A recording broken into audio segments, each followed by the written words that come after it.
Next property is formation of colored ions.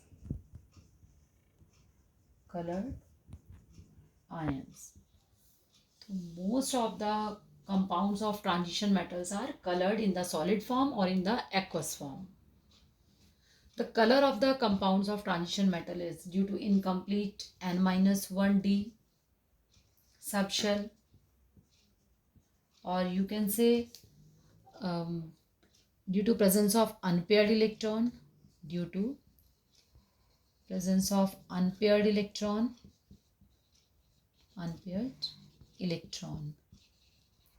और D में 1 to 9 तक शो कर सकते हैं. तो formation of coloured ion is due to incomplete N-1d subshell due to presence of unpaired electron, और आप बोल सकते हैं कि डी में 1 to 9 तक होते हैं.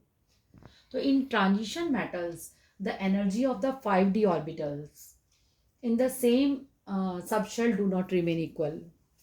ऐसा क्यों होता है कि अंडर द जब सेंट्रल एटम यानी आपके आयंस जो होते हैं, suppose under the influence of approaching ion towards the central metal ion, तो सेंट्रल मेटल आयन का जो डी ऑर्बिटल होता है वो कैसा होता है, स्प्लिट हो जाता है 2 पोर्शन में. अब डी में आपको मालूम है ना 5 होते हैं, डी में 10 इलेक्ट्रॉन्स फिल होते हैं, तो डी में 5 ऑर्बिटल बनते हैं. तो जब आयंस जो है सेंट्रल मेटल को जो है अप्रोच करते हैं, तो सेंट्रल मेटल का जो डी ऑर्बिटल होता है वो स्प्लिट हो जाता है. उसको हम क्रिस्टल फील्ड स्प्लिटिंग भी बोलते हैं. तो जो स्प्लिटिंग होती है वो कैसे होती है, सपोज आपके ये 5 वो बने हुए हैं, तो ये स्प्लिटिंग जो है आपकी 2 इसमें हो जाती है, 2 हायर एनर्जी वाले, और 3 कैसे होते हैं, लोअर. यानी dx2y2 dz2 dxy dyz और dzx. यानी जब आयंस जो होते हैं वो अप्रोच करते हैं सेंट्रल एटम को, तो सेंट्रल एटम का डी ऑर्बिटल जो होता है स्प्लिट हो जाता है 2 पोर्शन में, dx2y2 dz2 dxy dyz dzx. अब नाउ डी में 1 to 9 इलेक्ट्रॉन होंगे. तो फर्स्ट इलेक्ट्रॉन ग्राउंड स्टेट में जाते हैं ना, सिंगल सिंगल 1 2 3 4 5 देन 6 7 8 9. तो 1 क्या रहेगा आपका अनपेयर्ड. तो ग्राउंड स्टेट से एक्साइटेड में, और वापस जब एक्साइटेड में एनर्जी को एब्जॉर्ब करता है और वापस जो है अपने ग्राउंड स्टेट में आता है, तो जितनी एनर्जी को एब्जॉर्ब किया होता है उतनी एनर्जी को क्या करेगा, रिलीज़ करेगा. और में जो है कलर अपीयर होते हैं. तो बट अगर जिंक कैडमियम और mercury, in the case of zinc cadmium and mercury, इनके सारे सॉल्ट जो होते हैं वाइट क्यों होते हैं, वाइट सॉल्ट होते हैं due to fulfilled d subshell. Fulfilled d subshell, d subshell कैसा होता है, फुलफिल्ड होता है. ठीक है, उसमें पूरे के पूरे डी में कितने हो जाएंगे, 10 इलेक्ट्रॉन सपोज यहाँ पर आ गए, तो ग्राउंड स्टेट से एक्साइटेड में जाएगा ही नहीं, और एक्साइटेड से वापस जो है उसमें आएगा ही नहीं, यहाँ से इलेक्ट्रॉन जंप नहीं करेगा.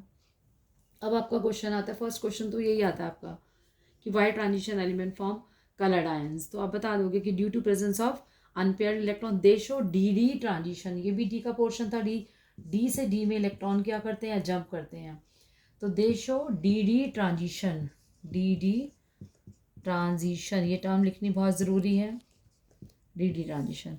अब नेक्स्ट क्वेश्चन आपका बन जाता है, सपोज आपको जो है कुछ आयंस दे दिए, Fe+2 दे दिया, स्कैंडियम सपोज +3 दे दिया, और आपको जो है कॉपर +1 दे दिया.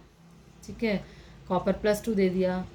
तो विच इज़ कलर्ड, इनमें से कौन सा जो है कलर्ड है वो आपको बताना है. तो क्या करोगे, इलेक्ट्रॉनिक कॉन्फ़िगरेशन Fe26 मीन्स, अगर लास्ट वाला मैं लिख देती हूँ ये छोड़ के, 4s2 3d6. Fe+2 means 4s0 3d6. It is a coloured, क्योंकि डी में 1 to 9 तक होंगे तो वो कलर्ड होगा.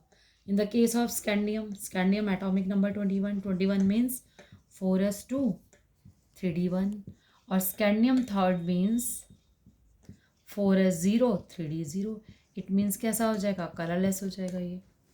कॉपर एटॉमिक नंबर कितना, 20, कॉपर 29 मीन्स 4s1 3d10. तो Cu+1 मीन्स 4s0, और 3D10 it means colourless. Cu+2 coloured होगा। Why in case of Cu+2? तो C4H0 3D कितना आ गया इसमें? 9 आ गया, ये कलर्ड होगा। तो लाइक दिस क्वेश्चन आपका ऐसा भी आ सकता है, क्वेश्चन आपका डायरेक्ट भी पूछा जा सकता है। Next property ionization enthalpy. Ionization enthalpies, yes, ionization enthalpy inversely होती है किसके? साइज के। Means left to right size decrease होगा due to increasing effective nuclear charge. तो आयनाइजेशन एंथैल्पी कैसी होगी? हाई होगी। ठीक है, टॉप टू बॉटम साइज जो है इंक्रीज होगा, तो आयनाइजेशन एंथैल्पी क्या होगी? डिक्रीज होगी। But in case of a transition element lies between S and P। ठीक है, तो एस ब्लॉक के कंपैरेटिवली डी ब्लॉक की ये आयनाइजेशन एंथैल्पी कैसी होती है? हाई होती है। बट पी ब्लॉक से कैसे होती है? कम होती है। इसके कंपैरिजन में अगर आप देखते हो तो यहाँ पर यह क्या हो रही है? हाई। और यहाँ से इसके कंपैरिजन में देखते हो तो क्या हो जाती है? लो हो जाती है, क्योंकि इसकी हाई होगी। यानी ऑर्डर आपका ऐसे चलता है, देन ऐसे हो जाएगा। But in case of 3D series में आपने देखा था फर्स्ट स्कैंडियम से स्कैंडियम, टाइटेनियम, वेनेडियम,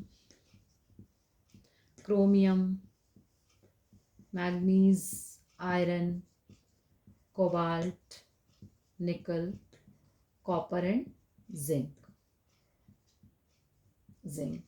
तो जनरल ट्रेंड था यानी फर्स्ट साइज डिक्रीज हो रहा है, देन कांस्टेंट हो गया, लास्ट में इंक्रीज हो रहा है। तो ionization enthalpy left to right तक क्या होना चाहिए? साइज डिक्रीज होगा, it means ionisation enthalpy high होनी चाहिए। बट जनरल ट्रेंड नहीं रहता, जैसे जैसे साइज वेरी कर रहा है उसके अकॉर्डिंग चल रही है। बट एंड में लास्ट में जिंक की आयनाइजेशन एंथैल्पी कैसी हो जाती है? हाई हो जाती है due to fulfilled electronic configuration. Due to fulfilled electronic configuration, इसमें डी जो है फुलफिल्ड है कॉन्फ़िगरेशन। सेम आयरन की आयनाइजेशन एंथैल्पी एकदम कैसी हो जाती है? हाई उसमें आ जाती है। तो ये जनरल आपको जो है बेसिक है जो आपको ध्यान में रखना है। अब 3D 4D और 5D इनमें कंपैरिजन करते हैं। तो 5D की आयनाइजेशन एंथैल्पी जो है हाई हो जाती है 4D 5D की ड्यू टू लेंथेनाइड कॉन्ट्रैक्शन। यहाँ पर क्या आने लगता है? लेंथेनाइड कॉन्ट्रैक्शन मीन्स साइज कैसा होगा? Decrease. Size decrease means ionisation enthalpy कैसी हो जाएगी? हाई हो जाएगी। तो ये आपका जनरल ट्रेंड तो आयनाइजेशन एंथैल्पी का था जो आपने दिमाग में इसमें ध्यान में रखना है।